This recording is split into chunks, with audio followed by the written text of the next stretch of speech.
Welcome to the Bloom Effect. I'm your host, Cassie Kellner, former chairside assistant turned team coach and founder of Everbloom. This podcast is all about the real stuff, honest combos, leadership lessons, and the heart behind thriving orthodontic teams. If you're ready to grow, lead, and bloom, let's dive in. Welcome to the Bloom Effect. I am your host, Cassie Kellner, and this episode is for all of the clinical leads out there. I am so excited. Kristin Lennarson, welcome to the Bloom Effect. Thank you for having me. I'm so excited So, to be Kristin, here. I posted something on Instagram. I don't even know. It's all blur. Recently, and it was really about like being lonely in leadership. I also did a podcast about this recently, but you like that Instagram post, people were like commenting even from different industries, Yeah.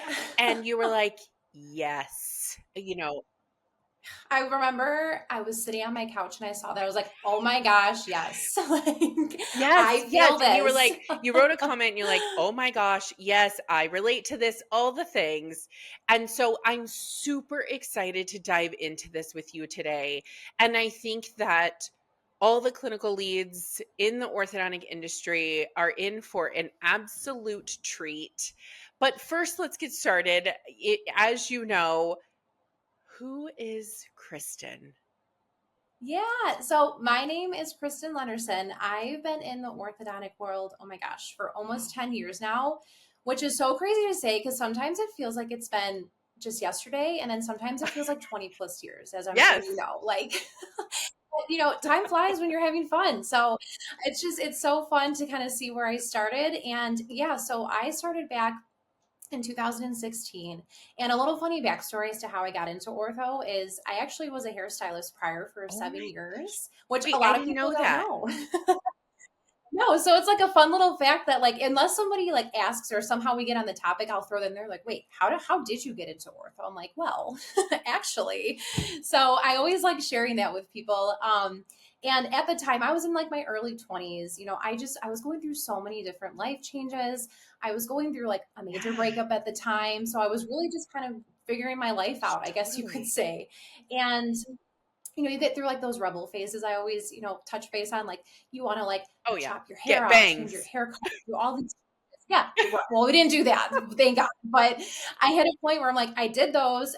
I'm not satisfied. So let's change my career. So I always had an interest in dental hygiene. But at that time, I just knew going back to school wasn't in the cards for me. I didn't want to do it. There's no way. So I went on Indeed and I just looked to see what offices were looking for with experience, things of that nature. And I came across this orthodontic office where they were hiring for a clinical assistant. You didn't have to have any experience. They would train you. I'm like, oh, well, this sounds actually great. And I was never really familiar with ortho. I never had braces as a kid or a teenager. So I'm like, well, let's just see what comes of it. So I submitted my application. They called me and I went in for an interview. And I remember sitting in that waiting room, filling out like the pre-work. And it was asking me questions like, do you have experience with Invisalign, braces, herpes appliances, carrier, all these things. And I'm like, oh my gosh, I'm marking everything no. What am I doing here? And I'm not even kidding. For a split second, I looked at the door and I was about to get up and walk out, but then they called me back. I'm like, well, we gotta do this. Yeah, exactly. So I went through the interview process and they actually ended up offering me the job, which was so exciting. And from there, I started off as a chairside assistant. I did that for a couple of years, and then I eventually transitioned into being more behind the scene in the lab. So I was the head lab tech. And then my last couple of years, I was the clinical lead. So I was in every different type of clinical role I think you can think of within the office. So this is, I need to go back. Yeah. I don't know if you know this, but when I lecture, I have a slide when I'm talking about like onboarding and bringing team members on. I have a slide. I don't know if you've seen this, where the bottom, look at the top half is orthodontic instruments, and the bottom half of the slide is hairstyling tools. And have you seen this? The example that I use is you can be a hairstylist today and an orthodontic assistant the next day, and you are literally it, Kristin. Well, and I mean, I think about it. I mean, aside from the teeth part of it and the hair part of it, I mean, I really think both roles were so similar for me. I mean, you're in Yep. the customer service industry, you're making people feel better about themselves. I mean, they really go hand in hand when you really Oh. think about it. So it's I've always said that. Like when I've got into it, I think that's probably what struck my interest if I didn't actually want to be doing hair. Like that's why I think dental hygiene or ortho, something of that nature was going to be my Yeah, next step. because it's processes and systems, except listen, you went from styling hair to now learning teeth numbers. Like that's a totally Yep. different animal. Of course you wanted to walk out if you're like, "What's a herps? How do I even say this word?" Right, right, exactly. Oh my gosh. Right, I love this right, so completely much. I had no idea. yeah, I always like telling people because I feel like I get the same reaction as you are right now too, and it's kind of fun, honestly. It's like a different like side of me that no one really ever knew Oh my about. gosh. Okay. So then now you're in for, almost 10 years and you're just like a tooth nerd like me, which I love. Yeah. So let's like dive into just the assistant role as a whole, right? But really when we had a conversation, you mentioned that on this team that you are on, there was no clinical lead. And you guys were doing Right. okay. You had one, they weren't there anymore. And then you were like, oh, you know what? We can do this. And then you realized that a clinical lead would actually make this a lot easier and smoother. Talk about the importance of that role and like why you felt having a role as a clinical lead role in a practice was so important. Yeah. So when I started, we did have a clinical lead, but she ended up leaving a couple years of me being in there. So at the time we were just like, okay, well, we can just get by with just a practice manager. We don't need somebody from the clinic because everyone can just go to the practice manager for everything. But as time went on, our practice was growing. We moved into a Mhm. bigger space. So that means more staff, more patients, just Yeah. more everything. And it just got to a point where we're like, no, we need a clinical lead just for the flow of everything. And it's funny because when I was in the lab, there were often times where I was finding that people were coming to me with questions about clinical things and just questions about, the doctor, telling them what to do, like, should I be doing it this way? Should I not? So I already felt like I was kind of in that role because at the time I was one of the assistants who was there the longest. So I feel like I was already kind of Mhm. taking that on. So when I was back there just making retainers one day, I remember my practice manager, she walks back there and she's like, well, we've talked about wanting to do a clinical lead, and our doctor, her name's Dr. Carrie Oh, Thangamani, which she's a I love her. dream. She's the best. She's the best.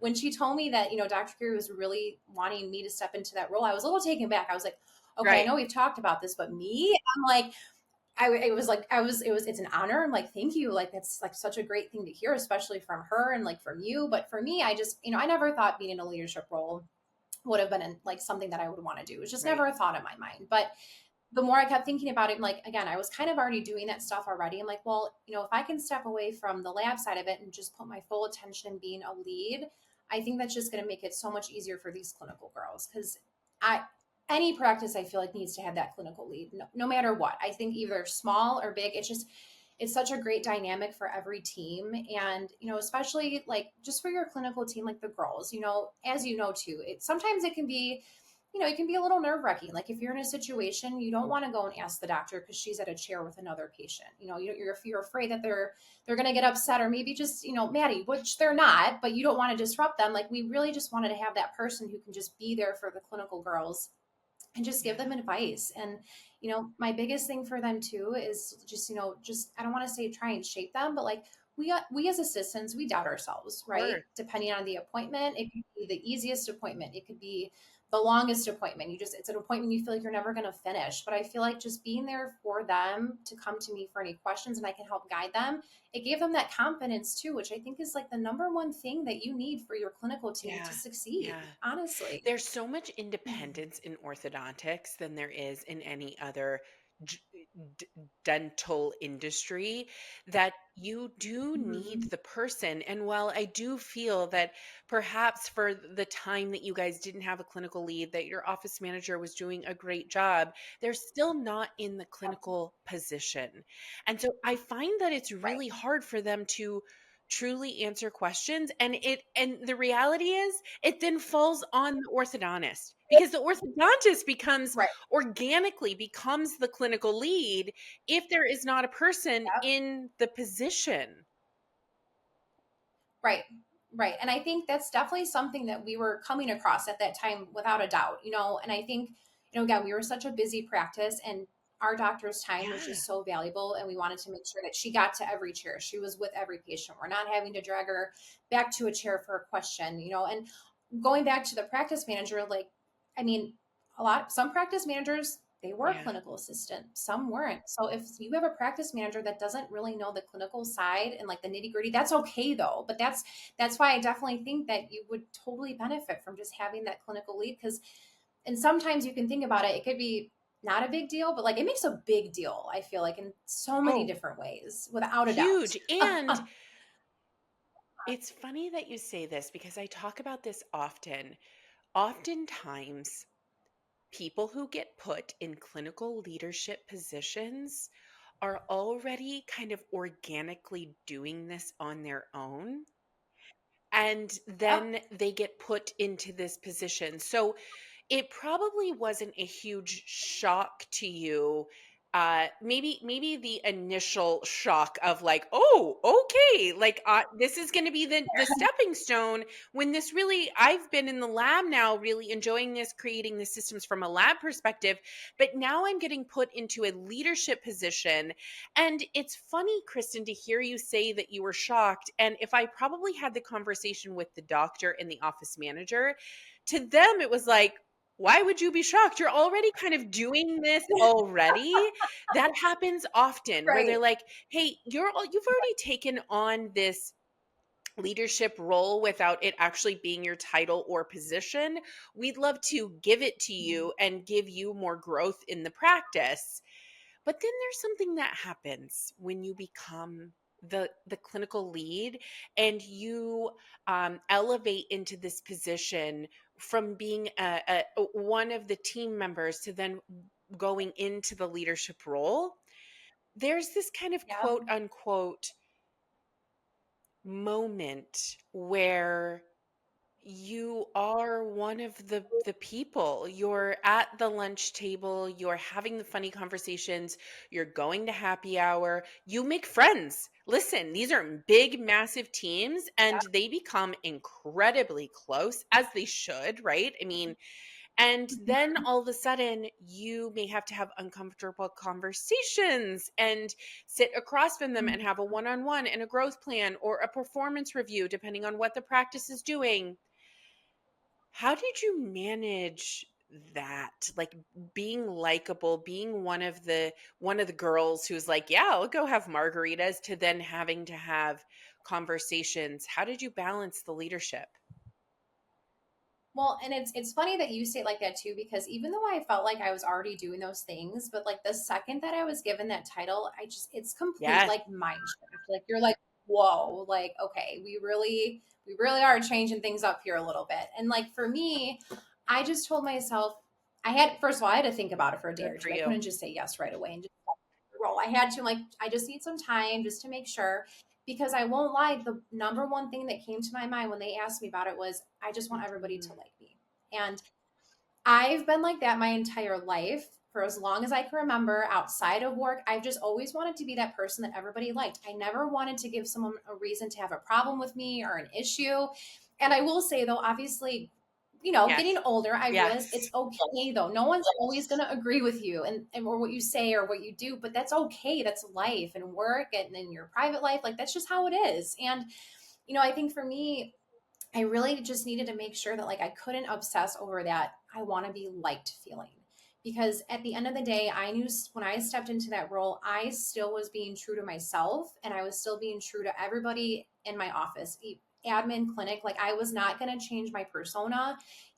Some people may step into a leadership or management role and just feel like they have to Yeah. crack the whip. They have to be this very hard, stern person, which, yes, I know there's certain situations where you have to kind of be more firm on things, but I just wanted to be myself still and let everybody know that, just because I am in a, I guess you could say, higher up role than you now, this is who I am as a person, and that's never going to change for myself or for you guys. So I think just making sure I set like that precedent right away, I think just really helped me. Not right away, Yeah. but with time, I was able to guide myself through those hard times of that feeling of just, do they like me still? Yes. Yeah. Honestly. Yeah. I think it's really interesting that you say that, because some people get into these positions and it becomes like this power, and they do feel like they need to crack the whip. When you got into the leadership role, you were like, listen, I'm here as a place of support as opposed of a place Mhm. of power. And so, how, I guess, did you have a conversation with your team? Like, or did it just organically happen? And were they accepting to it? We've never really talked about that. Yeah, I will say though, I am very thankful for, just our entire team, both admin and clinical. I feel like we had Yeah, such great people. I mean, we truly, which is something, that's really rare to say, we really that's didn't have great. much drama, which I'm so thankful for. And I already feel like I got along with all of my clinical staff very well. Like you had mentioned though, you obviously have your little groups of friends that you're a little bit closer with. So I feel like it honestly just came organically. And I also think by, again, stepping into this role and just not changing the way that I am and just really being who I know that I am, especially the way that the girls know me when I was in a clinical assistant role, even in lab, I feel like they instantly were able to give me Yes. that respect. And it's something that I can say that I'm very grateful for. I feel like I really didn't have to try and like pry it out of them or have a conversation.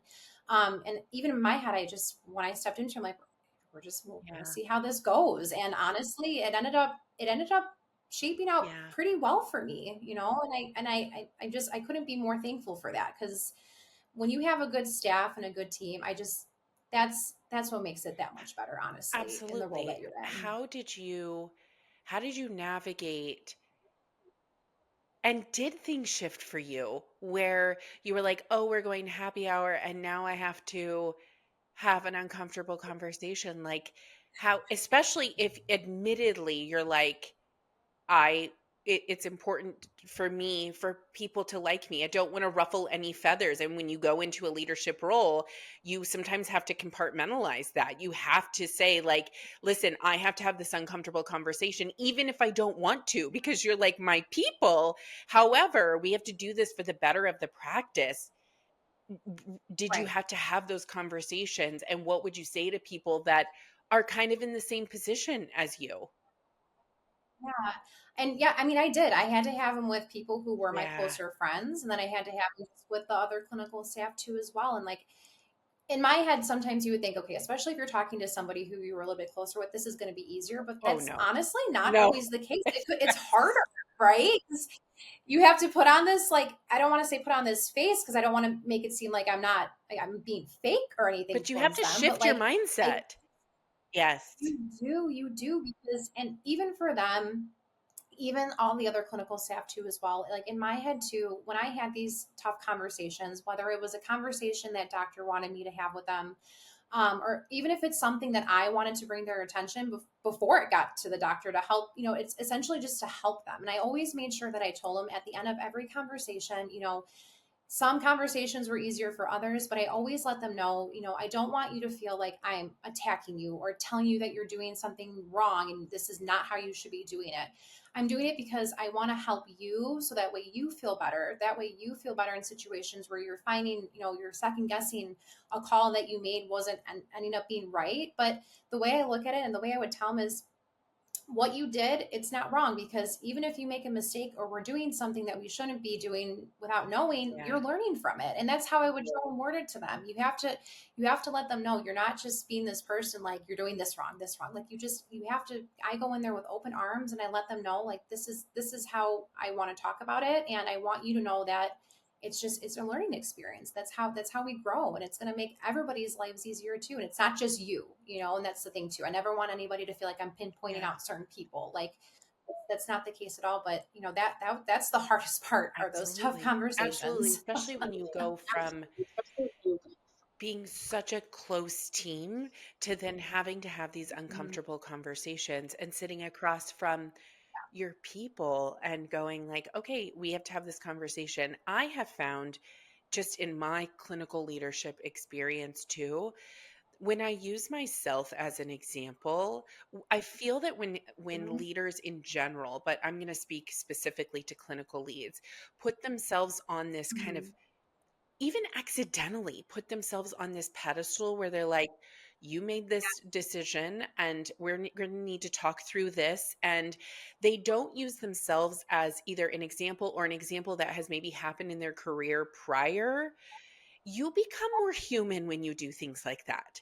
Like, listen, Yes. And I'm so happy that you brought that up, because that was one thing that I would always try and let them know too, is like, if it was like a similar situation that I found myself in, which we've all been in so many different situations, like I said, with all these different appointments and patients, like we have bound to have crossed the same yes, path and experienced the same thing. So I did tell them, like, this is what I've struggled with in the past. It sometimes you can change it right away, or sometimes it just takes time. But again, like you had mentioned, just reassuring them that, I made mistakes in the past. We're human. It absolutely. happens. I It's think inevitable. too, when you come up from a place of support as opposed to a place of power, those are two very different Yep. things. Your tone, your Agree. energy, the way you're delivering these messages, because here's the thing. At the end of the day, your clinical team is seeing, it could be seeing anywhere from 60 to 120 patients a day, depending on the size of your Mhm. practice. And if you're only sitting down with your clinical team as a lead and talking about the negative, it is not going to go over well. No, and you almost get this feeling that, like, it's like they're just getting Totally. annoyed with you almost.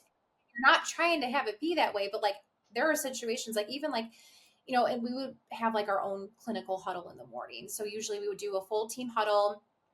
Clinic and admin would debrief, go on their own sides. I would run the clinical huddle and go over things. And like, there were some things at times that I would bring up more often than others. And like, you just get that sense sometimes, like, oh, gosh, I don't want this to come off. I don't want to annoy you guys, but it's just something we have to touch base on again. So that's what I've found too, is like, you don't want it to come Yeah. across as that either. There's so many different scenarios and ways that you can come off, but you don't Yeah, mean for it to come off absolutely. that way, And right? at the end of the day, this directly correlates like in one big circle, Kristen, of like being liked. Sometimes you have to bring Yep. these things up. Maybe something wild happened in your clinic and you're like, listen, we do have to talk about what happened in chair 4 yesterday.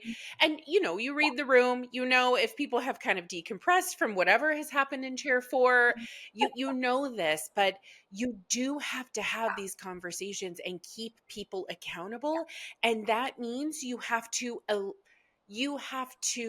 remove the being likable in these Yep. situations. That is very difficult to do. Yeah, It is a it is. massive It is. mindset shift, and some people will never get Mm-hmm. there. No, They never will. right. And it's okay for some people to go, Yep. you know what? I thought I wanted to do this and I thought this was going to be the trajectory of my career. However, I think I'm better as a clinical assistant as opposed to being a leader, because actually doesn't feel good to me or the practice. That Right. is very difficult to do. It has happened plenty of times. I've seen it as a coach and a consultant. And the Mm-hmm. other piece to this that I have seen that I really want to get out there to people, and I don't know if you've seen this, Kristen, but this is a big one where I'm here where for you it. have a clinical lead and the director of operations, manager, orthodontist, whoever is in that role, maybe it's all three, go, oh my Hmm. gosh, we made a horrible decision here. We thought Oh my, this person was going to be good in the leadership role. However, the only reason we put them in that leadership role was because of seniority. We didn't, they weren't mhm. actually an organic or, leadership is a muscle. Like Simon Sinek talks about it all the time. You grow into this. Some people have it innately and it just comes out in them, like you, where they're like, yeah, you're organically already doing this. Or they're like, oh, we need to put somebody in this position. I choose you. You've been here for 14 years. However, the person over here that's been here for 7 years might be better in that role. So I'm here to tell people it doesn't always work out based on seniority. Right. And I think I'm so happy you said that too, because I feel like a lot of the times that's just what you instantly think of, right? The clinical assistant who's been here the longest, clinical lead. But it's one of those things too where, like you had said, what if that person just really truly doesn't want to do it? Because then who would you choose when Yeah. you think about it, right? It's like then you kind of feel like you're just going down the line if you're trying to get somebody, internally from the team.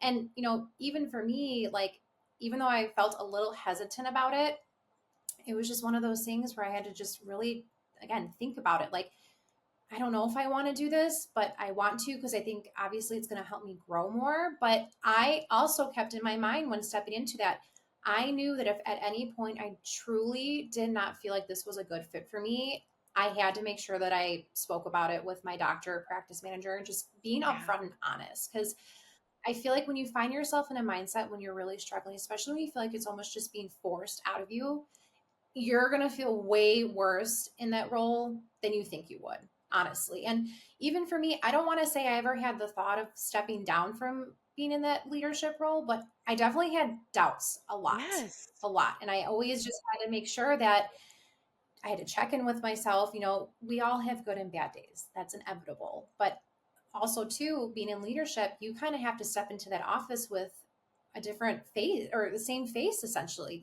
I think in my head, if I used to have a bad day, as like even in the lab, back in the lab by myself, whatever I'm dealing with, like it's fine. Someone can come talk to me. But like in a clinical role, like lead role, you're talking to patients, you're talking to parents, you're calling doctors' offices, you're talking to your clinical staff. Like you have to have that happy face on all the time too, which Yes. that's not easy No, either. it's It's not. not.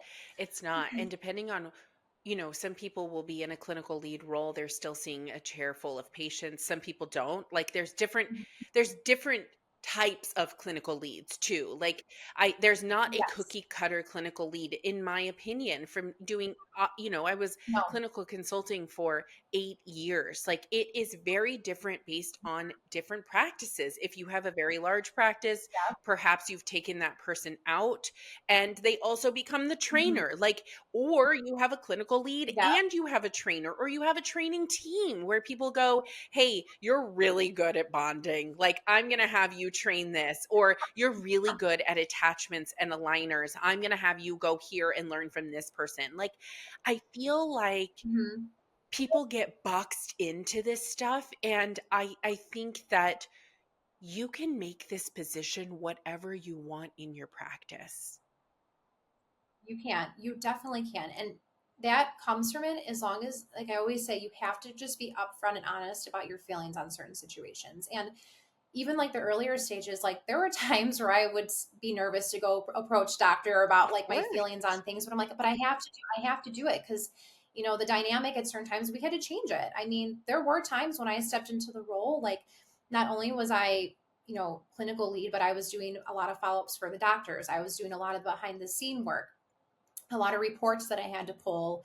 But also at the same time, like I was essentially having to train like somebody new in the clinic, which it was so hard to balance. But so that's when I started to get to a situation where I'm like, okay, we need to talk about this. We need to possibly change the dynamic, which is okay. I mean, like you said, every office is different. And our office, I mean, Yes. we were a very, Yes. very busy office. So we all day from the minute we open to we close, constant patient flow, which is great. But for me, that means a lot of, again, follow ups with parents, patients, doctors' offices, and trying to manage it. So we shifted our direction with, having one of the clinical assistants be essentially like a trainer. And we found Yep. great success with that, because they were in the clinic all the time. I couldn't always be in the clinic because, again, I was either on the phone or I was in the waiting room, updating a parent on their, child's treatment, things of that nature. So I always felt like I couldn't always be present for them, Yeah. which made it hard. So changing that dynamic to have it fit for your practice, to help it make sense, that's what makes it so successful. And I'm so glad you said that, because every practice is different. I do feel like we just kind of paint this picture of Yes. how it should be, but No. that's not always the case. You have to Yeah, find what's best for absolutely. you. And I think that, I've talked about this many times, even on this podcast, where people are looking and they want guidance from other practices, and they're maybe observing, or they're paying attention to what's going on their socials, or they're in someone's newsletter, or whatever the case may be, and they're like, oh, that's going to work for us. But I would encourage everyone to really take all the things in and then make it your own. Yeah, honestly. And especially because it wasn't like I was transitioning from the person who was there before me. Like, again, we went a good amount of time without even having a clinical lead. So I really feel like we were starting just from the Yeah. bottom and had to build this whole new system, which was, when I look back at it, was so different from our Yes. previous lead. But that made it a little bit different, I should say, because you're not just having someone train you in this role. Like, you really have to Yeah. shape it Yeah. yourself, and but in a way, there's a lot of positives that come out of Absolutely. that too. The one thing too that I've seen, and that I've seen so many times, and I want to bring this to light, is when you put somebody in a role based on seniority, and you're like, this is going to work out, and then it doesn't work out. And then you're not really sure what to Mhm. do, and you don't want to have an uncomfortable conversation. So then you go and you add another lead. And so then they'll have two leads.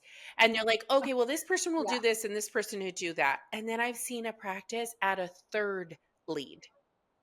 Oh my And gosh. we're just right, because like this dynamic of these two isn't working out. So maybe we'll add a third one on top of Right. that, and then they'll have like an entire team of leaders. However, this team Right. had 3 clinical leads and only 7 clinical Wow. assistants.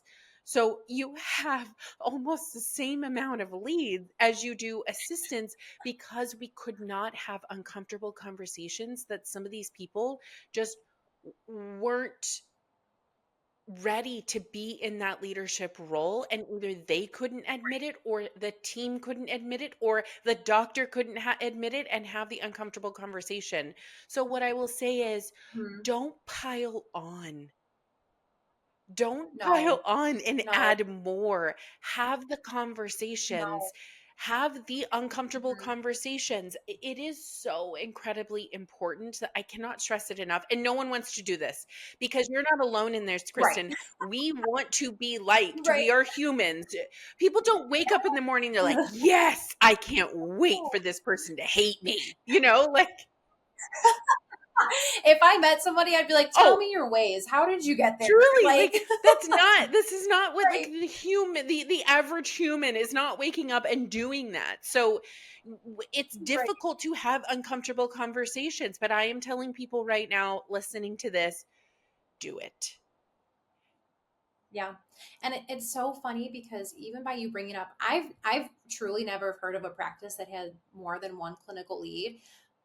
In my head, I would almost rather have those difficult conversations myself. If it's not easy at first, you learn how to have that with time, because I feel like it's almost going to create more stress and confusion for your team, because then also some of the girls may favor going Yes, to one lead versus another. And then it could create, I don't want to say more issues, but it absolutely. could, because then favoritism can come in, and then It is, Kristen, it's it a is snowball effect. it is inevitable. It is like creating a Right. messy divorce parent. And then you're Yeah. like, "Oh, well, I'll just chat with mom because mom will do this. Oh, I'll just chat with dad because dad will do this." And then what? And then where do we go? And then, okay, now we've gone Right. into gossip and drama and culture and toxicity, and it have the uncomfortable conversation as a lead, as a doctor. And I want people out there to know as well, if this clinical leadership thing was not all it was cut out to be for you, and you thought it was going to be something else, that's okay. because Yes. Yeah. Because we're yes, so hard on ourselves when it comes to that. there We is are. nothing wrong with saying, I don't think that this was for me. I'm going to go step Hmm. into this role now. Like, this is going to be Hmm. my shift. I Right. hope that people would feel empowered to do that. I know it's easier said than done because it does feel like some sort of demotion. However, Mhm. sometimes it's better to step away than to force it or to layer upon it with other leaders. Right. Exactly. And I totally agree. And, even with the hard conversations too, like, if I truly felt like there was a situation that I had to talk to one of the clinical girls about and I was just having a really hard time navigating it, honestly, that's when I would, and I encourage other clinical leads to do the same thing, lean on your Mhm. practice manager. I went to her for advice. I had two different office managers. Our one office manager was there, and then we had our new one step in, which at the time was obviously Kayla. So we worked very close together. So, I had these relationships with them, but since they were already in this leadership role prior to me, essentially, like I felt comfortable going for their advice and how they would typically navigate it.